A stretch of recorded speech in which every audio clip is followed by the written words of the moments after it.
Welcome, everybody. I want to kick off the show today by telling you I have an important message. I'm not drinking the raw milk. Sorry. Raw milk, the thing your great grandfather drank before pasteurization was invented to stop people from dying, it has become a political movement. Raw milk is sort of the perfect mix of science denial and libertarian fantasy. Robert F. Kennedy Jr., Donald Trump's nominee for Secretary of Health and Human Services, is pushing it. He loves it.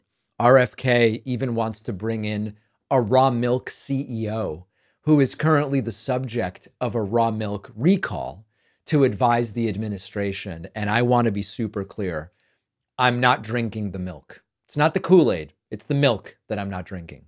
The MAGA crowd is screaming freedom over their unpasteurized milk. And the rest of us are screaming, that's listeria in a glass. As if being anti-vax wasn't enough. RFK Jr. is now on a crusade for natural health. And nothing says natural like milk from the udder, unfiltered and full of potential pathogens. They love to say raw milk is healthier. It'll cure your allergies. It'll fix your gut. It tastes better. Maybe it'll align your chakras. But the truth is that there is zero science to back this up unless you're looking at the science of hospital admissions, which do go up when raw milk is introduced. Now, I'll tell you, maybe it does taste better. I have a few friends who have said, oh, David, this milk will blow your mind. It tastes so good. You know, do I care that much? Am I missing better tasting milk from my life? Is it really worth the risk? Because raw milk is 150 times more likely to cause foodborne illness than pasteurized milk. We're talking about salmonella, E. coli, listeria. Between 1998 and 2018, raw milk was linked to more than 200 outbreaks, more than 2,600 illnesses, and even a few deaths. That's not freedom. It's more like diarrhea on demand. Now, there's also the nutritional myth. A lot of the raw milk advocates will say the pasteurization destroys the nutrients. And so pasteurized milk doesn't have the same nutritional value. No study has found that to be true. So then they'll back up and they'll go, well, those studies were funded by Big Dairy. They weren't.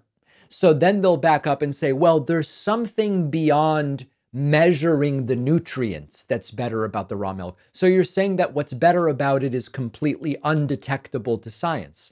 It starts to become almost like a religious belief. The other really funny thing is I saw some raw milk advocates on TikTok. They put up these videos where they said, listen, if you're worried about the bacteria in your raw milk, just boil it before you drink it, which is mind-blowing because that's essentially what pasteurization is. So it's, what are these people even talking about? Now, before pasteurization, milk wasn't just a drink. It had death risk. There used to be tuberculosis, typhoid, milk. The raw milk would bring them all. And Louis Pasteur's process of pasteurization eliminated those dangers. It has saved lives. And now talking about going back to raw milk, it's like banning seat belts to go back to freedom.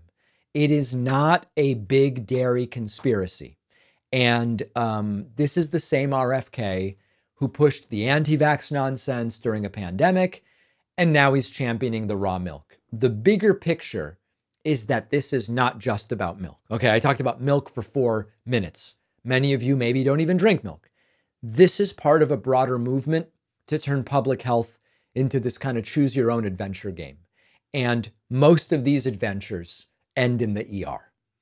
If raw milk becomes mainstream, the outbreaks and the hospitalizations are going to spike. Kids are the most at risk. Pregnant women, the elderly, farmers caught in outbreaks could face lawsuits. It'll be bad for their businesses, and taxpayers will end up paying for what was, in many cases, preventable illness. Just use your brain. Now, let me say a little something about the natural thing. I get it. There's a perceived appeal of natural raw milk, like it's the elixir of the rugged individualist. But the truth is that it's not rugged to spend 2 weeks on IV antibiotics. Natural sounds very good, but what does it even really mean? It conjures up images of, green pastures and sunshine and purity.